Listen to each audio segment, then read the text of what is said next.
একদিন একটি বিল্ডিং থেকে একটি মাইক্রোওভেন মোটর গাড়ির ওপর পড়ে। মোটু তখন পুলিশকে ফোন করে বিষয়টি জানায়। পুলিশ এসে সেই বিল্ডিং থেকে তিনজনকে দেখতে পায়, প্রিয়া, বিপ্লব ও তন্ময়। পুলিশ তাদের তিনজনকেই জিজ্ঞাসা করে, ওভেনটি ওপর থেকে কে ফেলে গাড়িটি ভেঙেছে? প্রিয়া বলে, আমি তো ঘরের কাজ করছিলাম, আর আমি তো মোটুকে এমনিতেই অনেক ভালোভাবে জানি, আমি কেন ওর ক্ষতি করব। বিপ্লব বলে, আমি তো ঘুমিয়েছিলাম, মাত্র উঠে খাবার খাচ্ছিলাম, আমি জানি না তার গাড়িটি কে ভেঙেছে, আর আমার হাত তো ভেঙে গিয়েছে, আমি কিভাবে ওভেনটি উঁচু করব। আর এদিকে তন্ময় বলে, আমার বাসায় কাজের মহিলা না আসায় আমি অনেক আগে থেকেই রান্না করছিলাম, আমি জানি না ওভেনটি কে ফেলেছে। তখন পুলিশ তাদের তিনজনের কথা শুনে বুঝতে পারে এখানে কে মিথ্যা কথা বলছে। বন্ধুরা, বলো তো, এদের তিনজনের মধ্যে ওভেনটি ফেলে মোটর গাড়িটি কে ভেঙেছে?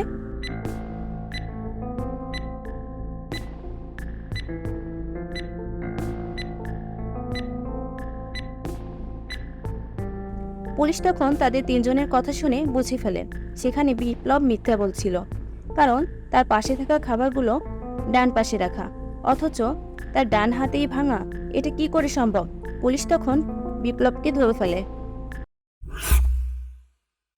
বন্ধুরা, এখানে থাকা এ, বি, সি, ডি চারটি ছায়ার মধ্যে কোন ছায়াটি সঠিক?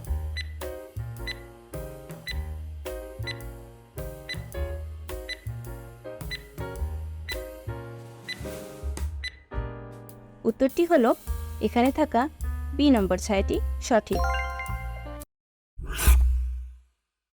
বন্ধুরা, এখানে থাকা শূন্যস্থানটি পূরণ করে একটি শব্দ হবে। উত্তরটি কমেন্টে জানান।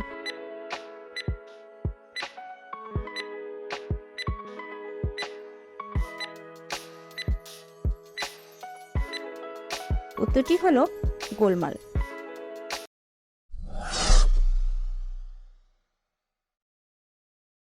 এবার তোমাদের জন্য ভিন্ন প্রশ্ন। এখানে তিনটি শব্দ রয়েছে, কল, কাক, তাল। তিনটি শব্দ থেকে নিয়ে একটি শহরের নাম বলতে হবে।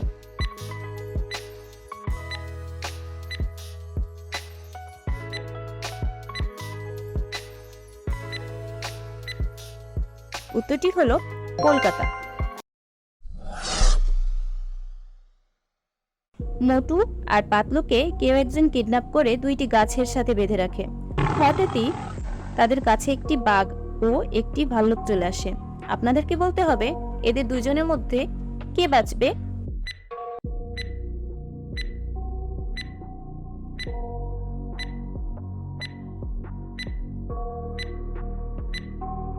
বন্ধুরা, এদের দুইজনের মধ্যে পাতলু বাঁচবে, কারণ পাতলুর পাশে ভাল্লুক রয়েছে। পাতলু যদি তার নিঃশ্বাসটি বন্ধ করে রাখে, সেক্ষেত্রে সে সেখান থেকেই বেঁচে যাবে, কারণ ভাল্লুক কখনো মরা মানুষ খায় না। বন্ধুরা, ভিডিওটি তোমাদের কেমন লেগেছে অবশ্যই কমেন্টে জানিও। আর এমন আরও নতুন নতুন ভিডিও পেতে আমাদের চ্যানেলটিকে সাবস্ক্রাইব করে পাশের বেল আইকনটি বাজিয়ে দিও। ধন্যবাদ।